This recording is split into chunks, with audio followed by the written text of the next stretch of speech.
সবাইকে আরেকবার ওয়েলকাম আমাদের নতুন একটা ভিডিওতে। আমি ইঞ্জিনিয়ার কুদ্দুস। আজকে আমরা সাইড ভিজিটে এসেছি। আমাদের এখানে ট্যারেসে কেউ টাইলসের কাজ চলছে। এটাকে ট্যারেসের আমাদের সিটিং এরিয়া হচ্ছে। তো এখানে টাইলস লাগাচ্ছি এখন। এটা হচ্ছে বেসিক্যালি পার্কিং টাইলস, যেটা উডেন কনসেপ্টে পার্কিং টাইলস লাগানো হয়েছে এখানে।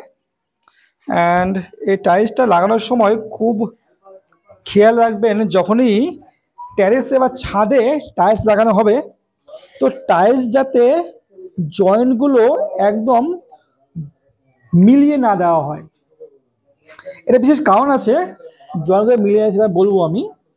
আর এই জয়েন্টগুলো রাখার জন্য এই ধরনের ক্লিপ পাওয়া যায়, যেটা হচ্ছে এটা বিভিন্ন সাইজ পাওয়া যায়, আলাদা সাইজ। এটা হচ্ছে আমাদের 1.5 mm। তো এই ধরনের বিভিন্ন রকম সাইজের পাওয়া যায়। তো এটা জাস্ট আমাদের প্লেস করতে হয়, এবং টাইলসের কি হচ্ছে জয়েন্টগুলো একদম ঠিক অ্যালাইনমেন্ট থাকে, ঠিক পজিশন থাকে।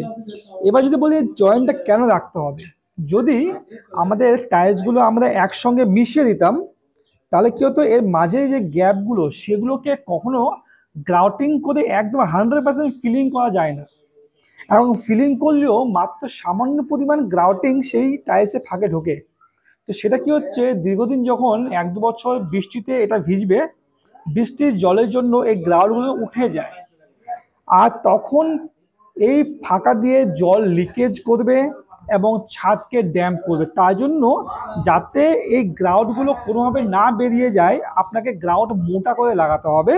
এবং তার জন্যই এই গ্যাপিং দিয়ে কি হচ্ছে, যখন গ্রাউটিং করা হবে সেই গ্রাউটগুলো মোটা হবে এবং সেগুলো সহজে বেরিয়ে যাবে না। তো তার জন্য আমাদের এখানে করা হয় কি, জল পড়লেও আমাদের সমস্যা হবে না। আচ্ছা, এরপরে আমাদের নেক্সট এই পার্টটাতেও টাইলস হবে। এই পার্টের মধ্যে যখন টাইলস করা হবে তো সবার আগে আমরা কি করব, আমরা পুরো ছাদটাকে আগে ওয়াটারপ্রুফিং করব। ওয়াটারপ্রুফিং করার পরে সেম পদ্ধতিতে আমাদের টাইলসের কাজ হবে। তো আমাদের এই যে দুটো পার্ট, এটা যেহেতু ছাদের নিচে আছে, এটা শেড আছে, ছাদের নিচে আছে, এবং এটাকে আমরা কি করেছি, আমাদের ভিতরে যে ফ্লোরটা আছে এই ফ্লোরের সঙ্গে আমরা সেম রেখেছি, যাতে কেউ সহজে বেরোনোর সময় পায়ে হোঁচট না খায়। তো এটা আমাদের একটা সেম লেভেলে আমাদের এই ছাদের এরিয়া পর্যন্ত আসবে। এবং বাকি যে ছাদটা ওপেন হয়ে আছে সেই ওপেন এরিয়াতে আমাদের এটা প্লেন টাইলস আছে সেম সাইজ, যেটা উডেন করা হচ্ছে এটা সেম সাইজে আমাদের এটা একটা কালার আছে। তো এটা আমরা লাগাবো বাকি ছাদটার মধ্যে।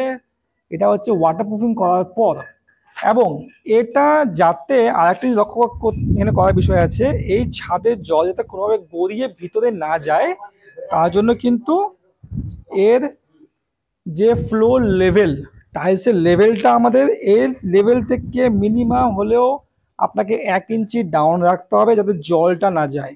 এবং যদি এই এজগুলোকে বাঁচাতে হয়, কারণ কি লাস্টে যে এজ থাকে তাহলে এজটা কিন্তু সহজে ভেঙে যেতে পারে।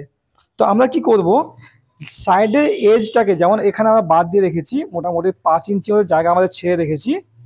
এই সাইডে এই 5 ইঞ্চি এজটাকে আমরা গ্রানাইট দিয়ে করবো, এটা মোল্ডিং করা যাবে।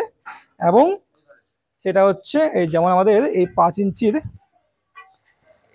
এই গ্রানাইটের টুকরো আমাদের কাটা আছে, আমরা লাস্টে আমরা এটা গ্রানাইটটাকে দিব।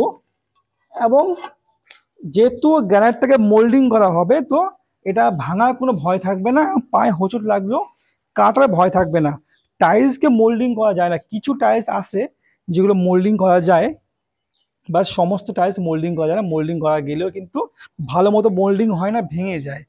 তার জন্য যখন এজে ইউজ করা হবে, এজে আমরা গ্রানাইট ইউজ করবো। বাকিটা যখন হবে আমাদের টাইলস, এটা কিছুদিনের মধ্যে শুরু হবে কাজ, আবার ওয়াটারপ্রুফিংয়ের কাজ হবে, ওয়াটারপ্রুফিং কাজটা দেখানো হবে। এবং এর সঙ্গে বাইরে মোটামুটি আমাদের পুট্টির কাজ ফিনিশ হয়ে গেছে এখন এই বিল্ডিংয়ের মধ্যে। আউটার পুট্টি কমপ্লিট অলমোস্ট, শুধুমাত্র টেক্সচারের কাজ বাকি আছে কিছু।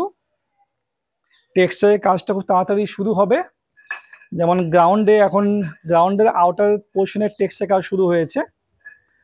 তো টেক্সচারের কাজটা কমপ্লিট হওয়ার পর আমাদের হচ্ছে গিয়ে প্রাইমারি কাজ শুরু হবে। যাই হোক, এই ছিল আমাদের এক্সটেরিয়ারে, যেটা ছাদের উপর টাইলস লাগানোর নিয়ম।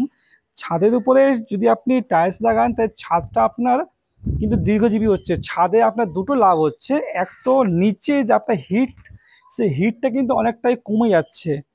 ওকে, এবং তারপরে কি হচ্ছে, ছাদটা সহজে আপনার নষ্টও হবে না। ছাদটা আপনার ফুললি ওয়াটারপ্রুফ হয়ে থাকছে, জল কোথাও জমবে না। কারণ কি, যখন টাইলস করা হবে প্রপার স্লোপ প্রোভাইড করা হবে টাইলস করার সময়। আমাদের যেমন এই সম্পূর্ণ ছাদের স্লোপটা একদিকে করা আছে ওই সাইডে, এবং একটা আমরা পাইপের মাধ্যমে ড্রেনেজ করা আছে আমাদের, কি সমস্ত জলটা যেটা রেন ওয়াটার, সমস্ত রেন ওয়াটারটা আমাদের ড্রেন হয়ে যাবে এক কোণাতে আমাদের এসে। তো টাইলস কাজ করার সময় স্লোপটা খুব প্রয়োজন, যেন সারা ভেজা হয়ে আছে, কারণ ড্রেনেজটা আমাদের স্লোপিংটা এদিকে আছে। তো এটা ফিনিশিং হওয়ার পরে অবশ্যই আমরা নেক্সট যেটা আপডেট ভিডিও সেটা নিয়ে আসবো। আর সেই আপডেট দেখার জন্য অবশ্যই আপনি আমাদের সঙ্গে জুড়ে থাকুন। খুব তাড়াতাড়ি আসছে আমার নেক্সট ভিডিও নিয়ে, কমপ্লিশনের ভিডিও, এবং ভিতরে আরও অনেক কিছু কাজ চলছে, সেগুলো কাজ দেখার জন্য অবশ্যই চ্যানেলটাকে সাবস্ক্রাইব করে রাখবেন।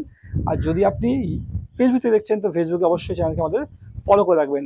ভালো থাকবেন, সুস্থ থাকবেন, আবার দেখা হচ্ছে নেক্সট ভিডিওতে।